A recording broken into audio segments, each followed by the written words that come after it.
আমাদের মেয়েদেরকে বলতেছি, কোনো অবস্থাতেই কোনো মুসলমান ছেলের সাথেও কোনো অবৈধ সম্পর্কে যাবেন না। আর অমুসলিম হলে তো কোনো কথাই নাই। অমুসলিমের সাথে আপনার কিসের প্রেমের সম্পর্ক? একটা চট দিয়ে দাঁত ফেলে দাও দরকার মেয়ের। অমুসলিম ছেলের সাথে তোমার কিসের প্রেমের সম্পর্ক? পরে যখন এই ছেলেগুলো তোমাকে নিয়ে রেপ করে রাখবে, তখন তোমার আক্কেল হবে? তখন তোমাদের হুঁশ ফিরবে? তখন এসে আমাদের কাছে মেসেজ করতেছে, আমার এই সমস্যা হয়েছে, আমাকে এখন আমি কি করব বলেন। আমাদের ওয়াইফদের কাছে মেসেজ করে, এরকম এরকম হয়েছে আমার সাথে, আমরা কি করব বলেন। তো তোমাকে কে যাইতে বলছো এই ছেলের কাছে?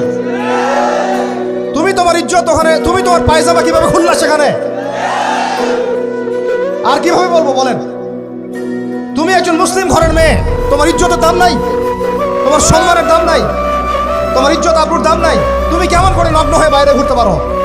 তুমি কেমন করে একটা অমুসলিম ছেলের সাথে প্রেমের সম্পর্ক করতে পারো?